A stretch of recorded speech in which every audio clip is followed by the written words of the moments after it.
بسم اللہ الرحمن الرحیم۔ حضرت عزیر علیہ السلام کا واقعہ۔ دوستو، السلام علیکم ورحمۃ اللہ وبرکاتہ۔ کائنات میں اللہ تعالیٰ کی قدرت کے کرشمے ہمیشہ دکھائی دیتے ہیں، جس سے اللہ تعالیٰ کے قدرت اور جلال کا پتہ چلتا ہے۔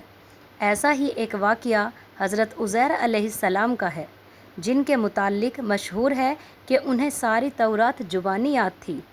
اس وقت کے بادشاہ نے شام پر حملہ کر کے بیت المقدس کو ویران کر دیا تھا اور بہت سی اسرائیلیوں کو قید کر کے اپنے ساتھ لے گیا تھا۔ ان میں حضرت عزیر علیہ السلام بھی تھے۔ کچھ مدت بعد دوبارہ رہائی ہوئی، پھر وہ واپس اپنے وطن آ رہے تھے کہ راستے میں ایک اجڑا ہوا شہر دیکھا، جو اس وقت کے بادشاہ کے نتیجے میں ویران ہوا تھا۔ اسے دیکھ کر آپ کے دل میں یہ خیال آیا کہ اللہ تعالیٰ اس بستی کو کب اور کیسے آباد کرے گا؟ کیا یہ ممکن ہے کہ اس بستی کی رونق دھنک اپنی پرانی حالات میں آ جائے؟ اس وقت آپ علیہ السلام ایک گدھے پر سوار اور اس وقت آپ کے ساتھ کچھ سامان بھی تھا۔ اس خیال کے آتے ہی اللہ تعالیٰ نے آپ کی روح قبض کر لی اور پورے 100 سال موت کی نیند سلا کر انہیں پھر دوبارہ زندہ کر کے پوچھا، کتنی مدت اس خیال میں پڑے رہے ہو؟ اب عزیر علیہ السلام کے پاس سورج کے سوا وقت معلوم کرنے کا دوسرا کوئی ذریعہ نہیں تھا۔ جب جا رہے تھے تب پہلا پہر تھا اور اب دوسرا پہر کہنے لگے، یہی بس دن کا کچھ حصہ، یا ممکن ہو کہ دوسرا دن ہو، اس سے زیادہ انسان کبھی نہیں سوتا۔ اللہ تعالیٰ نے فرمایا، دیکھو تم 100 سال یہاں پڑے رہو۔ جب حضرت عزیر علیہ السلام نے اپنے بدن اور جسمانی حالات دیکھی تو فرمایا کہ یہ وہی دن ہے جو مجھ پر نیند داری ہوئی تھی، لیکن جب اپنے گدھے کی طرف دیکھا تو اس کی ہڈیاں تک پوشیدہ ہو گئی تھیں، تو سمجھیں کہ واقعی 100 سال ہو گئے ہوں گے۔ ان کے دیکھتے ہی دیکھتے گدھے کی ہڈیوں میں حرکت پیدا ہونے لگی، پھر وہ جڑنے لگی، پھر ہڈیوں پر گوشت چڑھا اور دیکھتے ہی دیکھتے گدھا زندہ ہو کر کھڑا ہو گیا۔ پھر آپ نے بستی کی طرف نظر دوڑائی تو وہ بالکل پہلے کی طرح آباد تھی۔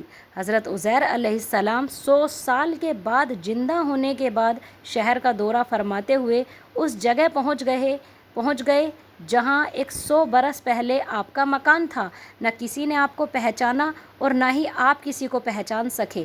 ہاں، البتہ یہ دیکھا کہ ایک بوڑھی اور اپاہج عورت مکان کے پاس بیٹھی ہے، جس نے اپنے بچپن میں حضرت عزیر علیہ السلام کو دیکھا تھا۔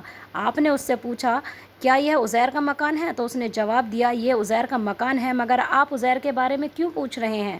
وہ تو 100 سال سے لاپتہ ہے۔ یہ کہہ کر بڑھیا رونے لگی تو آپ نے فرمایا، اے بڑھیا، میں ہی عزیر ہوں۔ تو بڑھیا نے کہا، سبحان اللہ، آپ عزیر کیسے ہو سکتے ہیں؟ آپ نے فرمایا کہ اے بڑھیا، مجھ کو اللہ تعالیٰ نے 100 برس تک مردہ رکھا، پھر مجھ کو دوبارہ زندہ کر دیا اور میں اپنے گھر آ گیا ہوں۔ بڑھیا نے کہا کہ اے حضرت عزیر علیہ السلام ایسے با کمال تھے کہ ان کی ہر دعا قبول ہوتی تھی۔ اگر آپ واقعی حضرت عزیر علیہ السلام ہیں تو میرے لیے دعا کیجیے کہ میری آنکھوں میں روشنی آ جائے اور میری فالش اچھی ہو جائے۔ حضرت عزیر علیہ السلام نے دعا کی تو بڑھیا کی آنکھیں ٹھیک ہو گئیں اور اس کی فالش بھی اچھی ہو گئی۔ پھر اس بڑھیا نے غور سے آپ کو دیکھا اور پہچان لیا اور بول اٹھی کہ میں شہادت دیتی ہوں کہ آپ یقیناً حضرت عزیر علیہ السلام ہی ہیں۔